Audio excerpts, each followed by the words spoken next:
শব্দই হলো শূন্য, শব্দই হলো আরম্ভ, শব্দই হলো অন্ত, শব্দই হলো অমর, শব্দই হলো ব্রহ্ম। এই শব্দ হলো অত্যন্ত বিশেষ। কেউ কাঁদলে তাকে হাসিয়ে তোলে, কেউ হাসলে তাকে কাঁদিয়ে দেয়। কারোর মনে উদ্দীপনা জাগিয়ে তুলতে পারে, আবার কারোর মনে কাঁটা হয়ে বিঁধে থাকতে পারে। একটা অত্যন্ত গুরুত্বপূর্ণ কথা, যা বোঝা অত্যন্ত আবশ্যক। আপনার মন, আপনার হৃদয় যতই শুদ্ধ হোক না কেন, যতই পবিত্র হোক না কেন, আপনার দৃষ্টিভঙ্গি যতই স্পষ্ট হোক না কেন, যদি আপনার কথা পবিত্র না হয়, যদি আপনার শব্দ শুদ্ধ না হয়, তাহলে তা আপনাকে আপনার কর্মফল ভোগ করতে বাধ্য করবেই। একটা সহজ উদাহরণ দিই। আপনার জীবনে এমন কেউ অবশ্যই থাকবেন যাকে আপনি পছন্দ করেন না, যিনি হয়তো অধর্মী মানুষ, যিনি হয়তো দুর্বুদ্ধি সম্পন্ন মানুষ, কিন্তু তার জন্য অপশব্দ প্রয়োগ করলে তার মধ্যে কোনো পরিবর্তন আসবে না, তার মানসিকতা বদলাবে না, শুধু মনে প্রতিশোধ স্পৃহা জেগে উঠবে, মনে হিংসা জাগবে, আর কিচ্ছু নয়। সেই জন্য নিজের শব্দকে নিয়ন্ত্রণ করুন, নিজের কথা সংযত করুন। শ্রেষ্ঠ থেকে শ্রেষ্ঠতর মানুষকেও সাবধানী হতে হয়, কারণ যদি এই শব্দের প্রয়োগ সঠিক না হয়, তাহলে আজীবন মানুষকে নির্বাক হয়ে থাকতে হতে পারে।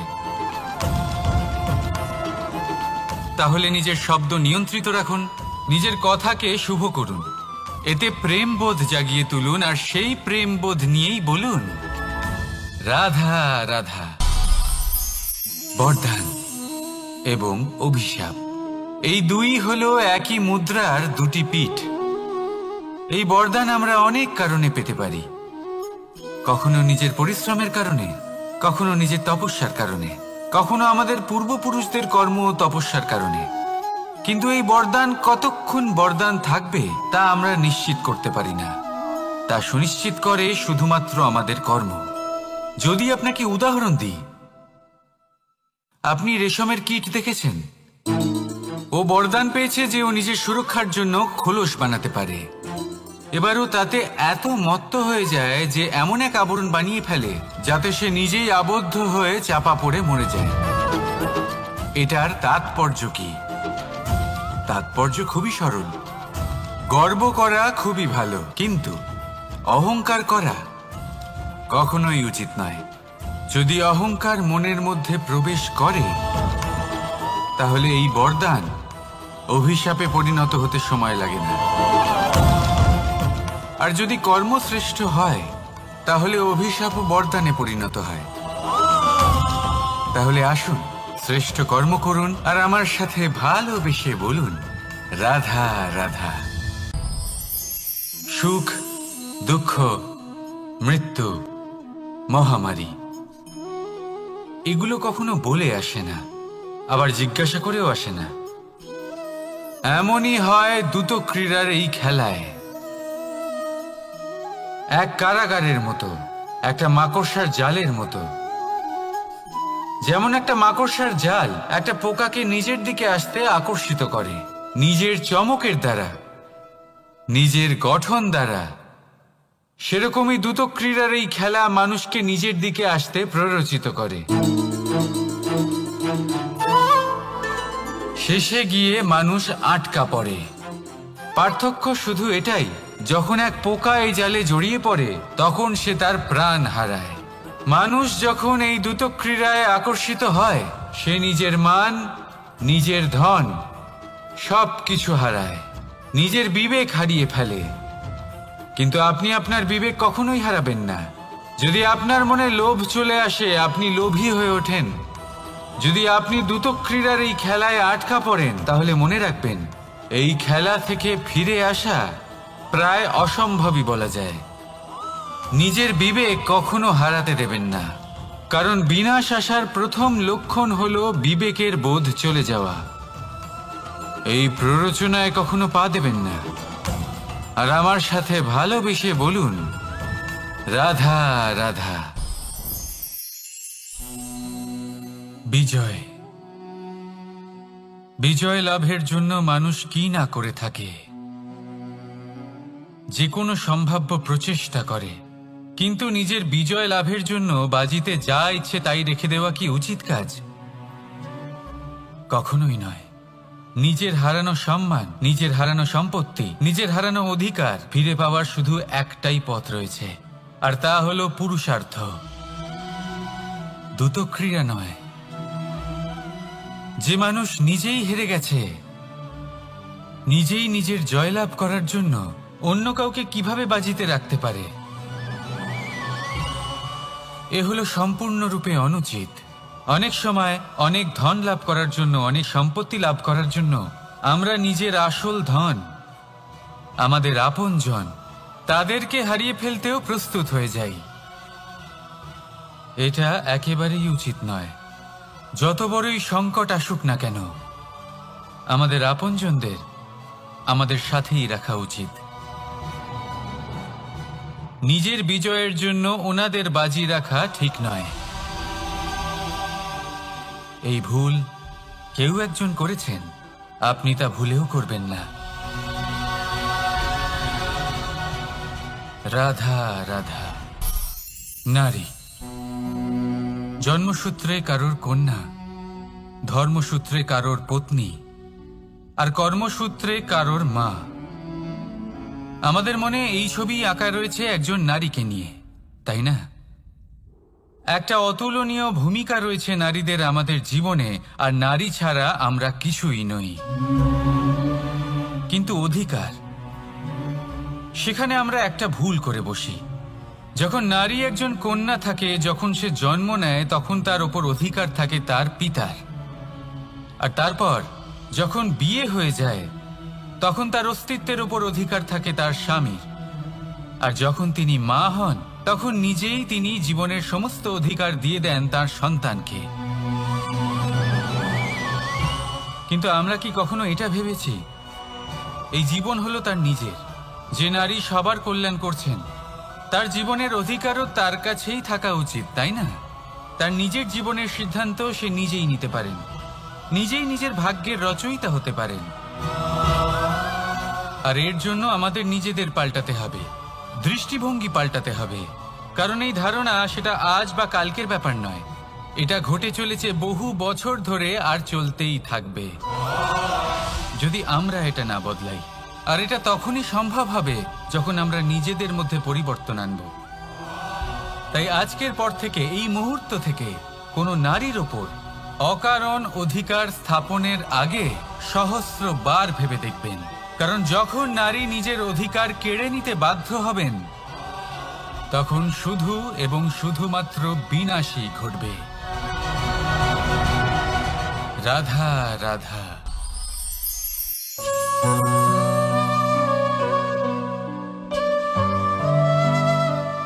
নারী, পুরুষরা যাকে নাম দিয়েছেন ত্রিয়া, কেন দিয়েছেন, কে দিয়েছেন, কেউ তা জানে না। কথায় আছে, পুরুষরা ভাবেন যে ত্রিয়া, ভাবেন একরকম, বলেন অন্য কিছু, আর করেন অন্য কিছুই। কিন্তু সত্যিটা কি এটাই? আসল সত্যি হলো এটাই যে ত্রিয়া হলো সেই চরিত্রহীন পুরুষ, আর কেউ নয়। সেই পুরুষ যারা নারীকে বলেন যে আপনি হলেন মা, আপনি হলেন দেবী, আপনি হলেন বোন। আর ভাবেন কি? ভাবেন যে এই নারী হলো আমাদের পায়ের ধুলো, আর কিচ্ছু নয়। আর কি করেন? ওনাদের মাথায়, ওনাদের খোপায় মালা পরিয়ে দিয়ে ভাবেন যে ওনারা হলেন তাদের পায়ের ধুলোর সমান। একজন নারীর সম্মান ভঙ্গ করেন, তাদের দাসী মনে করেন। ভুলবেন না, যত্র নারীয়াস্ত পূজ্যন্তে রমন্তে তত্র দেবতা। অর্থাৎ যেখানে নারীকে পুজো করা হয়, সেখানে ঈশ্বর বাস করেন। আর যেখানে নারীকে অপমান করা হয়, সেখানে ঈশ্বর এবং ভাগ্য এই দুই রুষ্ট হয়। মনে রাখবেন, যদি নারী কল্যাণকারী হতে পারেন, তাহলে নারী মহাচণ্ডী রূপও ধারণ করতে পারেন। যদি একজন নারী মাতা হয়ে জন্মদান করতে পারেন, তাহলে নারী মৃত্যু হয়ে বিনাশও করতে পারেন। যেখানে নারী অপমানিত হবেন সেখানে মহান ভারতও মহাভারতের পথে অগ্রসর হতে পারে। তাই মনে রাখবেন, নারীর অপমান যেন কখনোই না ঘটে। আর যদি কোথাও নারীর অপমান হয়, তার অর্থ হলো আপনার বিনাশ আপনার দিকেই আসছে। আর এটা হলো তার প্রথম পদক্ষেপের প্রথম পদধ্বনি। রাধা রাধা। যদি সন্তান কোনো দুষ্কর্ম করে, তাহলে সেই অপরাধ শুধু কি সেই সন্তানের? না, যদি সন্তান দুষ্কর্ম করে তাহলে অপরাধী তার মাতা পিতাও, যারা পুত্রমোহর কারণে সেই অনুচিত কাজে তাকে বাধা দেননি। অপরাধী হলেন তার পিতামহ, যিনি নিজের কর্তব্যবোধের কারণে নিজের পরিবারের যত্ন নেননি, যিনি সন্তানকে কখনো শাস্তি দেননি। অপরাধী হলেন তার সেই গুরুও, যিনি নিজের শিষ্যের সেই দুষ্কর্ম দেখেও তাকে প্রতিহত করতে পারেননি। একজন হবু রাজার কর্তব্য হলো নিজের প্রজার কাছে সে যেন এক উদাহরণ প্রস্তুত করতে পারে। কিন্তু যদি এত অনুচিত উদাহরণ প্রস্তুত হয়ে থাকে, তাহলে মা বাবার, বাড়ির বয়োজ্যেষ্ঠদের কর্তব্য হলো ওনারা যেন সেটা সেখানেই থামান, হয় ভালোবেসে নয়তো শাস্তি দিয়ে। যদি না থামানো হয়, তাহলে মহাভারত অবশ্যম্ভাবী। অনেক ব্যক্তির মনে একটা প্রশ্ন জাগে আমাকে আর রাধাকে নিয়ে। বলেন যে, না আমি আর রাধা একসাথে থাকি, না আমাদের বিয়ে হয়েছে, আমি এখানে দ্বারকাতে, ও ওখানে বর্ষণাতে, তাও এত ভালোবাসা কি করে? এ কেমন সম্পর্ক? আমি তাদের একটা সহজ কথা বলতে চাই। আপনি কখনো আয়নার দিকে দেখেছেন? নিজের দুই চোখের দিকে তাকিয়ে জিজ্ঞাসা করুন, এই দুই চোখ একসাথে কেন বন্ধ হয়, একসাথে কেন খোলে, একসাথে কেন ঘুমোয়, একসাথে কেন কাঁদে?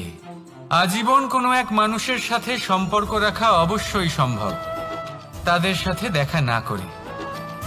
আমার আর রাধার ভালোবাসাও কিছুটা এরকমই, আর কিছুটা এরকমই হয় ভালোবাসা দুই নয়নের মতো, যারা কখনোই মিলিত হবে না, কিন্তু চিরকালের জন্য একসাথে জুড়ে থাকবে। এই অনুভূতি নিঃস্বার্থ হয়, আর এই নিঃস্বার্থ ভালোবাসা আপনাকে আনন্দের পথে অগ্রসর করে। জীবনে সবসময় নিঃস্বার্থভাবে ভালোবাসুন, শুধুমাত্র আনন্দই পাবেন। তাহলে আসুন আমার সাথে নিঃস্বার্থভাবে ভালোবেসে বলুন, রাধা রাধা। বাজ পাখিকে পক্ষীরাজ বলা হয়। বাজের আয়ু হলো মোটামুটি 70 বছর। এবার 40 বছর হতে হতেই ওদের পালক লম্বা এবং ভঙ্গুর হয়ে যেতে থাকে, ঠোঁট বেঁকে যায়, ডানা ভারী হয়ে যায়, অর্থাৎ আগের মতো উড়তে পারে না, সেই শক্তি থাকে না। এবার সেই বাজ কি করবে? বাজ সব থেকে কঠিন নির্বাচন করে, নির্বাচন নিজের পুনর্স্থাপনার। সর্বপ্রথম একটা বিশাল পর্বতে যায়, একান্তে নিজের এক বাসস্থান তৈরি করে, আর তারপরে পাথরের সাথে নিজের ঠোঁট বারবার আঘাত করতে করতে সেই ঠোঁট ভেঙে ফেলে। তারপরে সে অপেক্ষা করে সেই ঠোঁট পুনর্নির্মাণ হওয়ার। তারপর সেটাই করে নিজের পালকের সাথে। তারপরে নিজের ডানা থেকে এক এক করে ভারী পালকগুলো ছিঁড়ে ফেলে দেয়। আর তারপর 150 দিনের এই যন্ত্রণা সহ্য করার পরে ও ফিরে পায় নিজের ওড়বার অনন্য ক্ষমতা, সেই শক্তি। আর তারপরে ও জীবনের পরবর্তী 30 বছর বাঁচে। কি বুঝলেন আপনি? যদি ইচ্ছে শক্তি থাকে তাহলে একজন দুর্বলও শক্তিশালী হতে পারে। আপনিও এটাই করুন, নিজের অতীতের যন্ত্রণার বোঝাগুলিকে ত্যাগ করুন, আর কল্পনার খোলা আকাশে উন্মুক্ত হয়ে উড়ে বেড়ান। নিজের পুনর্স্থাপনা করুন, তবেই সর্বশ্রেষ্ঠ হতে পারবেন। আর মনে রাখবেন, এই ছোট ছোট পদক্ষেপই বড় বড় শিখরে পৌঁছে দিতে পারে। তাহলে আসুন আর আমার সাথে ভালোবেসে বলুন, রাধা রাধা। আপনি কি কখনো জলকে নিজের মুঠোতে ধরে রাখার চেষ্টা করেছেন? চলুন আজ করা যাক।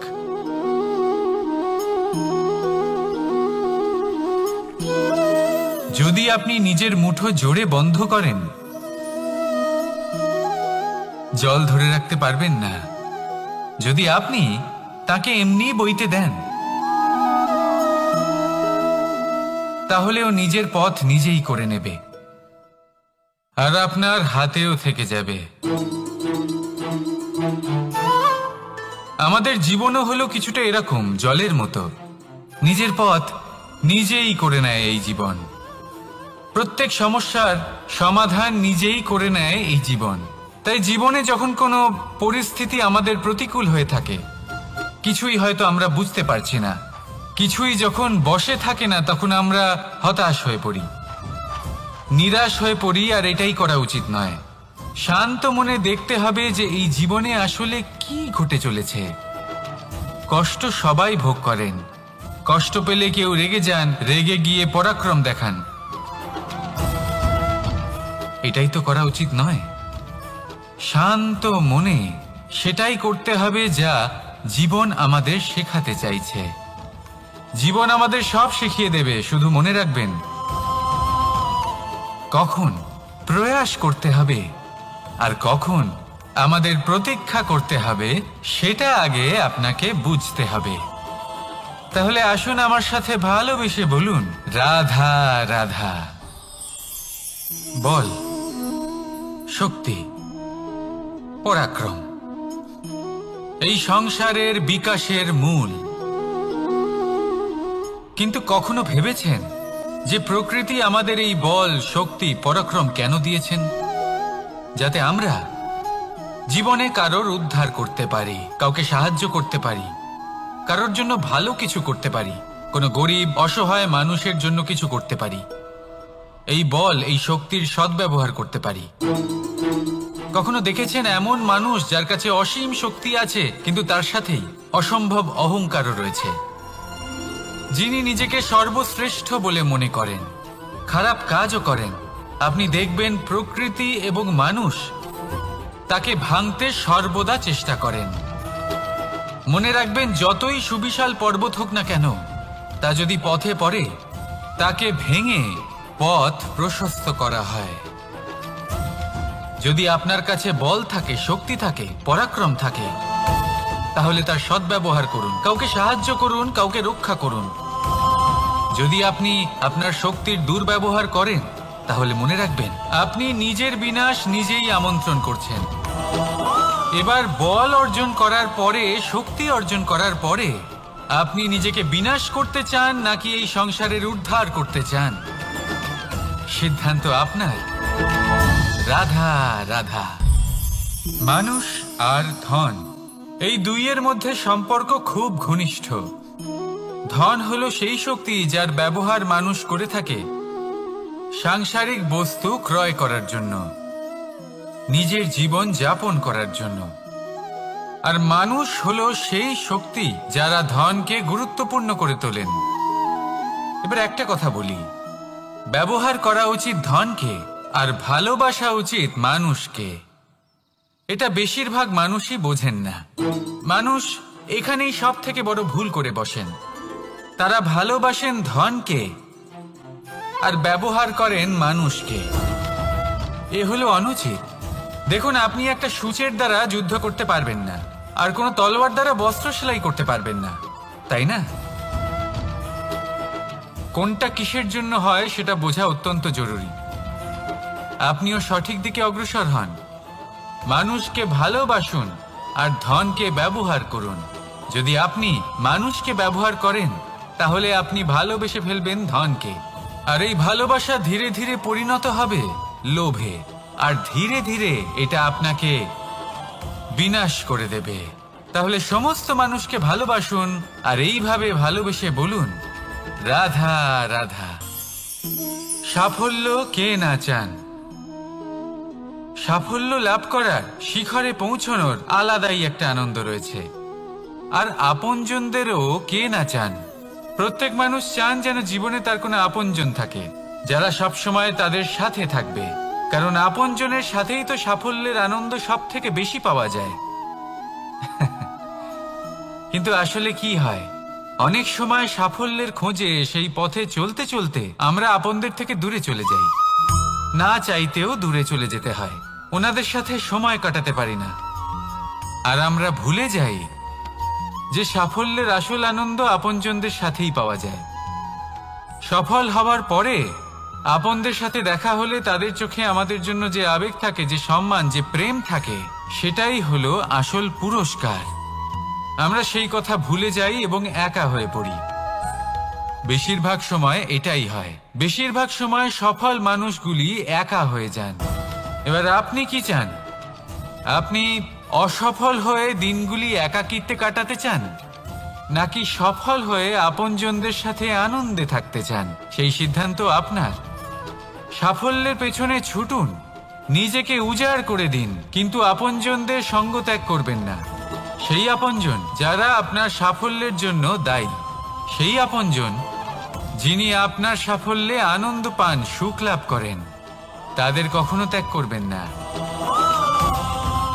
আসুন আমার সাথে ভালোবেসে বলুন, রাধা রাধা। ভগবান আর ভক্ত যখন একাকার হয়ে যায়,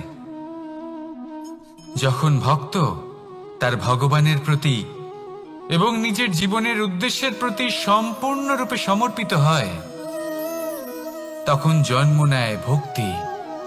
এই সংসারের সমস্ত আশা হয়তো আপনার সঙ্গ ত্যাগ করে দিতে পারে, তখনও ভক্তি সাথে থাকবে। ভক্ত আর ভগবান যখন একাকার হয়ে যায়, তাদের মধ্যে কোনো পার্থক্য থাকে না। তারা এক হয়ে যায়, এক ব্যক্তিত্ব, এক অস্তিত্ব। সেই জন্য কখনো জীবনে যে কোনো রূপেই, যে কোনো প্রকারেই, যে কোনো ঈশ্বরকে মান্য করুন, মনের মধ্যে শ্রদ্ধা ভাব জাগ্রত করুন, মনে ভক্তি ভাব জাগ্রত করুন। এই সমগ্র সংসারে সব কিছু আপনাকে ছেড়ে চলে গেলেও তখনও এই ভক্তি শুধুমাত্র আপনার উত্থান ঘটাবে।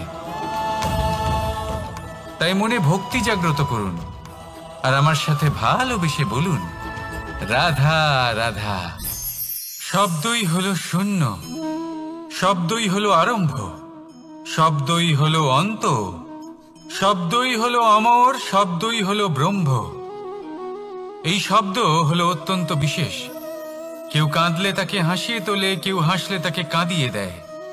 কারোর মনে উদ্দীপনা জাগিয়ে তুলতে পারে, আবার কারোর মনে কাঁটা হয়ে বিঁধে থাকতে পারে। একটা অত্যন্ত গুরুত্বপূর্ণ কথা, যা বোঝা অত্যন্ত আবশ্যক। আপনার মন, আপনার হৃদয়ে যতই শুদ্ধ হোক না কেন, যতই পবিত্র হোক না কেন, আপনার দৃষ্টিভঙ্গি যতই স্পষ্ট হোক না কেন, যদি আপনার কথা পবিত্র না হয়, যদি আপনার শব্দ শুদ্ধ না হয়, তাহলে তা আপনাকে আপনার কর্মফল ভোগ করতে বাধ্য করবেই। একটা সহজ উদাহরণ দিই। আপনার জীবনে এমন কেউ অবশ্যই থাকবেন যাকে আপনি পছন্দ করেন না, যিনি হয়তো অধর্মী মানুষ, যিনি হয়তো দুর্বুদ্ধি সম্পন্ন মানুষ, কিন্তু তার জন্য অপশব্দ প্রয়োগ করলে তার মধ্যে কোনো পরিবর্তন আসবে না, তার মানসিকতা বদলাবে না, শুধু মনে প্রতিশোধ স্পৃহা জেগে উঠবে, মনে হিংসা জাগবে, আর কিচ্ছু নয়। সেই জন্য নিজের শব্দকে নিয়ন্ত্রণ করুন, নিজের কথা সংযত করুন। শ্রেষ্ঠ থেকে শ্রেষ্ঠতর মানুষকেও সাবধানী হতে হয়, কারণ যদি এই শব্দের প্রয়োগ সঠিক না হয়, তাহলে আজীবন মানুষকে নির্বাক হয়ে থাকতে হতে পারে। তাহলে নিজের শব্দ নিয়ন্ত্রিত রাখুন, নিজের কথাকে শুভ করুন, এতে প্রেমবোধ জাগিয়ে তুলুন, আর সেই প্রেমবোধ নিয়েই বলুন, রাধা রাধা। মানুষ বড়ই বিচিত্র প্রাণী। এই মানুষ যখন তার হাত খালি থাকে, তখন তার চোখ স্বপ্নে ভরা থাকে। যখন হারাবার কিছুই থাকে না, তখন অর্জন করার চেষ্টা করে যায় সে নির্ভয় হয়ে এগিয়ে চলে প্রত্যেক সংকট, প্রত্যেক বিপদের সম্মুখীন হয়ে। কিন্তু যখন হাত ভরে যায়, তখন স্বপ্ন দেখাই বন্ধ করে দেয় সে। যা পেয়েছে তা যাতে হারিয়ে না ফেলে, সেই ভয়, সংকট ও বিপদের সম্মুখীন হওয়া বন্ধ করে দেয়। সেই পথটাই ভুলে যায় যাতে চলে সে সাফল্য অর্জন করেছে। এটা অনুচিত। জীবনে যে কোনো পরিস্থিতি আসুক, যে কোনো অবস্থায় থাকুন, আহ্বানগুলোকে স্বীকার করুন। কারণ যদি আপনি সেই আহ্বান স্বীকার করেন, তবেই আপনি এই সংসারকে কিছু দেওয়ার উপযোগী হয়ে উঠবেন। যদি সফল হন, তাহলে এই সংসারকে নেতৃত্ব দিতে পারবেন। আর যদি অসফল হন, তাহলে শিক্ষা পাবেন যে কি করা উচিত নয়। তাই জীবনে আহ্বান স্বীকার করুন, দুশ্চিন্তা নয়। রাধা রাধা। কেউ বলে জীবন খুব ক্ষণস্থায়ী, কেউ বলে জীবন হলো একটা সুন্দর স্বপ্নের মতো, আবার কেউ বলবে জীবন হলো এক কঠোর সত্য। কিন্তু জীবন আসলে কি? জীবন হলো আপনারই প্রতিবিম্ব, একটা দর্পণ। অর্থাৎ আপনি জীবনকে সেইভাবেই পাবেন যেরকম আপনি নিজেকে প্রতিপন্ন করবেন। যদি আপনি দর্পণের দিকে তাকিয়ে হাসেন, তাহলে আপনি সামনে হাসি মুখী দেখতে পাবেন। এবার যদি আপনি গম্ভীর হয়ে থাকেন, তাহলে আপনি একজন রুষ্ট ব্যক্তি দেখতে পাবেন। শেষে সবথেকে বেশি গুরুত্বপূর্ণ হলো আপনার চেষ্টা। আপনাকে সবসময় চেষ্টা করতে হবে যাতে আপনি নিজেকে প্রসন্ন এবং ইতিবাচক মনোভাবে রাখেন। এটা হলো আপনারই উত্তরদায়িত্ব, তাকে পালন করুন। এই মনকে প্রসন্ন রাখুন, এই সংসারকে সুন্দর বলে মনে হবে। আর এই মন প্রসন্ন হয়ে বলবে রাধা রাধা। এই বৃহৎ বৃক্ষকে দেখুন, অত্যন্ত শক্তিশালী বৃক্ষ। এটা সবারই প্রিয়। তা সে ছোট হোক বা বড়, বৃদ্ধ হোক বা জোয়ান, সবাই ভালোবাসে এই বৃক্ষকে। আর সত্যি বলতে এই বৃক্ষ সবাইকে সেবা করে, সবাইকে ফল দান করে, সবাইকে ছায়া প্রদান করে। দূর থেকে দেখে মনে হয় এর কোনো পরিচর্যার প্রয়োজনই নেই। কিন্তু একজন কুশল মালী এইভাবে ভাবেন না। তিনি সময় অন্তরে খুব খুঁটিয়ে এই গাছ নিরীক্ষণ করেন, দেখতে থাকেন। যদি কোনো এমন শাখা থাকে যা রোগগ্রস্ত, তাহলে সেটা কেটে আলাদা করে দেন। যদি এমন কোনো শাখা থাকে যা মৃত, তাহলে সেটা আলাদা করে দেন। আর এইভাবে উপযুক্ত দেখাশোনা করার কারণেই এই বৃক্ষ এইভাবে সুস্থ হয়ে থাকে, সতেজ হয়ে থাকে, সবার সেবা করতে থাকে। আপনাকেও নিজের সাথে সেটাই করতে হবে। নিজের জন্য আপনাকে একজন কুশল মালী হয়ে উঠতে হবে। রক্ষা করতে হবে নিজের শরীরের, নিজের মনের। আপনার শরীর যদি রোগগ্রস্ত হয়ে পড়ে, তাহলে ওষুধ গ্রহণ করতে হবে। যদি এই মন কোনো এক কারণে বিচলিত হয়ে পড়ে, তাহলে তার থেকে নিজেকে মুক্ত করতে হবে। আপনি যদি নিজের যত্ন নেন, তবেই এই বৃক্ষের মতো হতে পারবেন। সেই বৃক্ষ যে সবারই প্রিয়, সবাইকেই সেবা করে। আসুন আমার সাথে ভালোবেসে বলুন রাধা রাধা। এই সংসারের সব থেকে গুরুত্বপূর্ণ তত্ত্ব কোনটা? প্রথম হলো সময়। জন্ম থেকে মৃত্যু পর্যন্ত এই যে সময়, এটাই তো হলো জীবন। দ্বিতীয় হলো জীবন, যাতে আমরা সময়ের সদ্ব্যবহার করি, শ্রেষ্ঠ থেকে শ্রেষ্ঠতর কাজ করার চেষ্টা করি। বহু বছরের এই পরম্পরা, এই সংস্কৃতিকে এগিয়ে নিয়ে যাওয়ার চেষ্টা করি।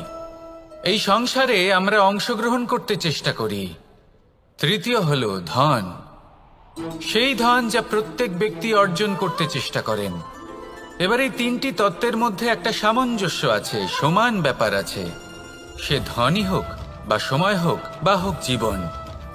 আর সেই সমান ব্যাপার হলো যে যদি আপনি এটা গণনা করতে থাকেন, তাহলে তা কমতে থাকে। যদি আপনি এটা ব্যবহার করেন, তাহলে তা বাড়তে থাকে। একে সংগঠিত করে রাখতে চেষ্টা করলে এ হাত থেকে ফসকে যায়। কিন্তু যদি আপনি একে সামলে রাখতে শিখে যান, তাহলে এমন কাজ করবেন যাতে সংসারের সাথে সাথে পরবর্তী প্রজন্ম লাভবান হবে। যদি কিছু শিখতে চান, তাহলে সামলাতে শিখুন, গণনা করা বা সংগঠিত করা নয়। আসুন আর আমার সাথে ভালোবেসে বলুন রাধা রাধা। আমাদের শরীর প্রকৃতির সর্বশ্রেষ্ঠ রচনা। যে অঙ্গ প্রত্যঙ্গ আমরা লাভ করেছি প্রত্যেকটির মধ্যে একটি নিজস্ব বার্তা রয়েছে। একটু ভেবে দেখুন, দুটি চোখ দিয়েছে দেখার জন্য, দুটি কান দিয়েছে শোনার জন্য, নাসিকাও আছে দুটি, দুটি হাত দিয়েছে দ্বিগুণ পরিশ্রম করার জন্য। কিন্তু জীব শুধুমাত্র একটি। তার উপরেও তীক্ষ্ণ বলিষ্ঠ দাঁত দিয়েছে তার রক্ষার জন্য। কখনো ভেবে দেখেছেন কেন?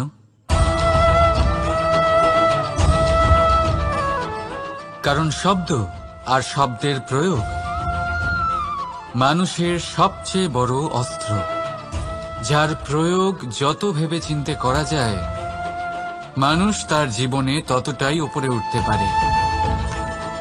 তাহলে মনে রাখুন, দেখুন, শুনুন আর বুঝুন বেশি, বলুন কম। রাধা রাধা। আমরা সকলে শক্তি অনুভব করতে চাই। এবার যদি আপনাকে জিজ্ঞেস করা হয় যে সবথেকে বেশি শক্তির অনুভব কোথা থেকে করা সম্ভব, তখন কেউ কেউ বলবেন পুষ্টিকর আহার গ্রহণ করলে, ব্যায়াম করলে, কেউ বলবেন ধন লাভ করলে, বন্ধুদের থেকে, পরিবারের থেকে, আদি ইত্যাদি। এইভাবে আপনি শক্তির অনুভব অবশ্যই করতে পারেন, কিন্তু সবথেকে বেশি শক্তির অনুভব যদি আপনি করতে চান তাহলে তা পাবেন শুধু একতার দ্বারা, সংগঠনের দ্বারা। যদি আপনাকে উদাহরণ দিই, নিজের এই হাতটাকে দেখুন, 5টা আঙুল রয়েছে। কোনো একটা বস্তুকে নিজের একটা আঙুল দ্বারা তুলে ধরার চেষ্টা করে দেখুন, বড়ই কষ্ট হবে। তখন আপনি বুঝতে পারবেন যখন এই 5টি আঙুল একত্রিত হয় তখন কোনো কাজ কতটা সহজ হতে পারে। এটাই হলো শক্তি, একতার। সব থেকে ভালো উদাহরণ যদি আপনাকে দিই তাহলে বাঁশি। এই বাঁশি থেকে অত্যন্ত মধুর সুর নির্গত হয় যা সবার মন প্রসন্ন করে দেয়।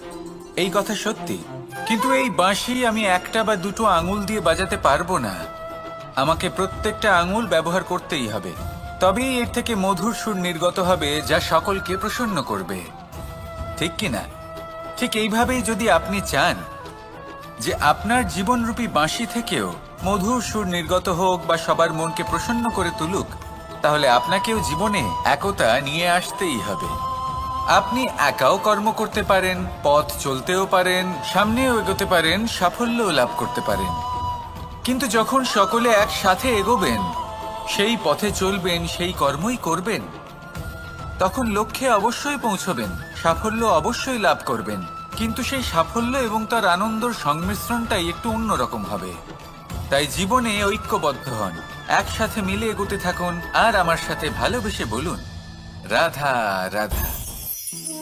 এই হলো বট গাছের একটা বীজ।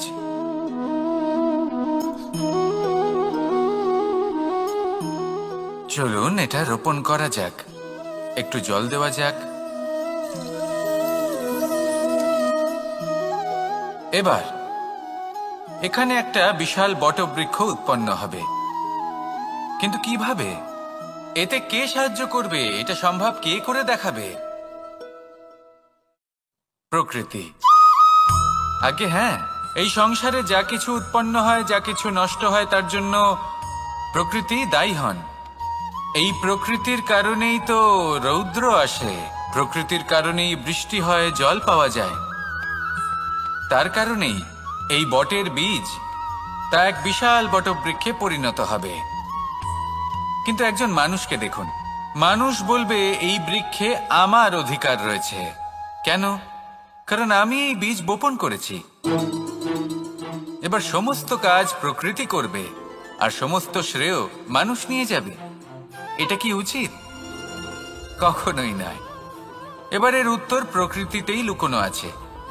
কখনো কোনো পাখিও এই বীজ রোপণ করে, সেখানে বৃক্ষ উৎপন্ন হয়, তাতে ফল আসে, সেই পাখি সেই ফল খায়, কিন্তু সেখানকার বাকি পাখি এবং প্রাণীদের সেই ফল খেতে বারণ করে না। সেই বৃক্ষের ওপর নিজের অধিকার প্রমাণ করতে চেষ্টা করে না, সবার মধ্যে ভাগ করে দেয়। আর এটাই আমাদেরও করা উচিত। যা প্রকৃতি থেকে আসছে তা আবার প্রকৃতিতেই ফিরে যেতে দিন। এটা অত্যন্ত প্রয়োজনীয়। পাখিদের মতো হতে চেষ্টা করুন, তবেই আপনার এই মন আকাশে উড়তে থাকবে আর সুপ্রসন্ন হয়ে বলবে, রাধা রাধা। দু রকমের প্রাকৃতিক বেগ থাকে। প্রথম হলো বর্ষা। যখন এর বর্ষণ হয় তখন মাটিকে শীতল করে নতুন ফসল ফলায়। আর দ্বিতীয় হয় পবন, যা আমাদের সর্বদা শ্বাসবায়ু প্রদান করে। অশান্ত এই মনকে শান্তি প্রদান করে, এই ক্লান্ত শরীরে স্ফূর্তি প্রদান করে। আমাদের জীবনে যত আবেগ আছে তা হয় বর্ষার মতো হওয়া উচিত, নয় হওয়া উচিত পবনের মতো। ক্রোধ, মতভেদ, বিবাদ এগুলো হওয়া উচিত বর্ষার মতো। অর্থাৎ কিছু সময় পরে যেন এরা নিজে থেকেই ছিন্ন ভিন্ন হয়ে চলে যায়। আর যদি পবনের মতো কোনো আবেগ থাকা উচিত তা হলো প্রেম, যা সর্বদা শ্বাসবায়ু প্রদান করে, সবসময় সাথে থাকে। একে আমরা অনুভব করতে পারি না, কিন্তু এ আমাদের অনুভব করার জন্য প্রাণবায়ু প্রদান করে। আর যখন চক্রবাতের মতো সে ভয়ঙ্কর হয়ে ওঠে তখন সমগ্র সংসার বদলে দেয়। এর সারমর্ম একটাই, শক্তি। মতভেদ, ক্রোধ, বিবাদের মধ্যে নেই। শক্তি যদি থাকে তা আছে প্রেমের মধ্যে। তাই এই প্রেমকে মনের মধ্যে রাখুন আর আমার সাথে বলুন, রাধা রাধা। ঘৃণা, প্রেম, রেগে যাওয়া, মান ভাঙানো, ভুলে যাওয়া, এই সকল অনুভূতি মানুষের জীবনে অত্যন্ত গুরুত্বপূর্ণ। মানুষের এই অনুভূতিগুলো না থাকলে মানুষ একটা যন্ত্রের থেকে বেশি আর কিচ্ছু না। কিন্তু এই অনুভূতি আপনি ভুল দিকে চালিত করলে এরাও আপনাকে আর মানুষের মতো বাঁচতে দেবে না। যদি ঘৃণার কথা বলেন, যদি আপনি কোনো ব্যক্তিকে ঘৃণা করেন, সেটা কেন? ব্যক্তিকে ঘৃণা করবেন কেন? ঘৃণা করুন তার স্বভাবগুলিকে, সেই স্বভাবগুলিকে যা সেই ব্যক্তিকে অপ্রিয় করে তুলছে। কারণ স্বভাব পাল্টানো যায়। সেইভাবেই রাগ করুন, কিন্তু তাদের কথায়, তাদের উপরে নয়। কারণ কথা বদলে দেওয়া সম্ভব। ভুলতে হলে ভুলুন তাদের ত্রুটি, তাদের নয়। কারণ ভুল অবশ্যই শুধরে নেওয়া যায়। প্রেম করুন তবে তাদের আত্মার সাথে, তাদের অনুভূতির সাথে, শরীরের সাথে নয়। কারণ শরীর হলো নশ্বর। বলুন কিন্তু খারাপ ভাবে নয়, ভালোবেসে। রাধা রাধা। মুঠো হাতের শক্তি বেশি, মুঠো খুললেই তা দুর্বল। তা এমন কি থাকা উচিত এই বন্ধ মুঠোয় যা লাখের সমান? মানসিকতা এবং স্বপ্ন। মানুষ জন্মগ্রহণ করে, তার মানসিকতা সময়ের সাথে উন্নত হয়। মানসিকতা অনুযায়ী সে স্বপ্ন দেখে, আর সেই স্বপ্ন সার্থক করতে সে পরিশ্রম করতে থাকে। কিন্তু খুব গুরুত্বপূর্ণ একটা কথা আছে যা আপনার মনে রাখা উচিত। আপনার এই মানসিকতা, আপনার এই স্বপ্ন, তা যেন আপনার নিয়ন্ত্রণে থাকে। আপনার বন্ধ মুঠোয় যেন এর লাগাম থাকে, আপনি যেন এর প্রভু হন। যদি তা হয় তবেই আপনি লাভবান হবেন। যদি এরা আপনাকে নিয়ন্ত্রণ করতে থাকে, যদি আপনার মুঠো খুলে যায়, না পথ আপনার নিয়ন্ত্রণে থাকবে, না মানসিকতা থাকবে, না স্বপ্ন নিয়ন্ত্রণে থাকবে। আর যদি তাই হয় তাহলে আপনি আপনার ভবিষ্যৎ নষ্ট করে ফেলবেন। তাই নিয়ন্ত্রণ করতে শিখুন নিজের বিচার বুদ্ধি, নিজের মানসিকতা, নিজের স্বপ্নকে। নিজের এই স্বপ্ন পূরণ করুন আর আমার সাথে ভালোবেসে বলুন, রাধা রাধা।